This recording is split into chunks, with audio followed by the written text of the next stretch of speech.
महाप्रसाद आपण विनामूल्य आधीच बुक करू शकतो. त्यासाठी स्वामीअन्नछत्र.org ही वेबसाईट आहे. यामध्ये आपला वेळ टाकायचा आणि जो आपला टाइम सेट केलाय त्याच्या 10 मिनिटं आधी जाऊन तिथं थांबायचं. अक्कलकोटमध्ये राहण्यासाठी भक्त निवासचं ऑनलाईन बुकिंग नाही. त्यासाठी त्या ठिकाणी जाऊनच त्याचं बुक करावं लागतं.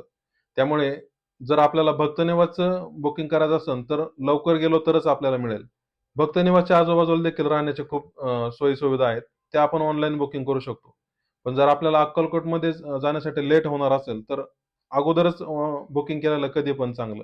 अक्कलकोटच्या माहितीला सुरुवात करण्यापूर्वी एका मिनिटामध्ये आपण श्री स्वामी समर्थ महाराजांची पार्श्वभूमी माहिती करून घेऊ. इसवी सन 1149 मध्ये छेली खेडे पंजाब येथे प्रकट होऊन भगवान श्रीदत्त महाराजांनी आगळ्यावेगळ्या बुद्धीला अगम्य असा श्री स्वामी समर्थ अवतार धारण केला. 229 वर्षे श्री स्वामी समर्थ महाराज हे अखिल विश्वामध्ये व संपूर्ण भारतभर भ्रमण करीत होते.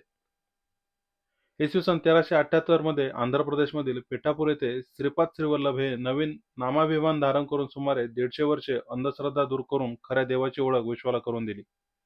इसवी सन 1528 मध्ये कारंजा येथून श्री नृसिंह सरस्वती अवतारात सुमारे 100 वर्षे कार्य केले. याच काळात औदुंबर, वाडी, गाणगापूर यासारखी महान तीर्थक्षेत्रे तयार केली. इसवी सन 1678 मध्ये नृसिंह सरस्वती या अवताराची सांगता करून पुन्हा मूळ श्री स्वामी समर्थ हा अवतार धारण केला. इसवी सन 1856 मध्ये अक्कलकोटमध्ये प्रवेश करून सुमारे 22 वर्षे वास्तव्य केले. अक्कलकोटमधील 22 वर्षांच्या कालावधीत सर्वात जास्त भक्तांची समस्या दुःख निवारणा स्वामी महाराजांनी ह्या वटवृक्षाखाली बसूनच केलेल्या आहेत आणि आपल्या भक्तांना आशीर्वाद दिलेले आहेत. त्यामुळे या वटवृक्षाचे महत्त्व फार मोठे आहे. अक्कलकोटमध्ये आपण जे मेन मंदिर आहे ते वटवृक्ष मंदिर. स्वामींनी बराच काळ या ठिकाणी घालवला. याच ठिकाणी त्यांनी भक्तांची दुःखे दूर केली. आपण या ठिकाणी अभिषेक पूजा करू शकतो. मंदिराची दर्शनाची वेळ सकाळी 5 ते रात्री 10 पर्यंत आहे. अक्कलकोटमध्ये श्री खंडोबा मंदिर याच ठिकाणी स्वामींनी पहिलं पाऊल ठेवलं होतं. त्यानंतर श्री स्वामी समर्थ समाधी मठ. हा मठ वटवृक्ष मंदिरापासून सुमारे 1.5 किलोमीटर अंतरावरती आहे. मठाशेजारीच चोळप्पा महाराजांचं घर आहे. आजही या ठिकाणी त्यांचे वंशज राहतात. स्वामी दुपारी वटवृक्ष मंदिराजवळ बसायचे आणि संध्याकाळी चोळप्पांच्या वाड्यात मुक्काम असायचा. याच ठिकाणी स्वामींनी समाधी घेतली. श्री गुरु मंदिर म्हणजेच बाळाप्पा महाराज मठ. स्वामींचे परमभक्त बाळाप्पा यांची समाधी येथेच आहे.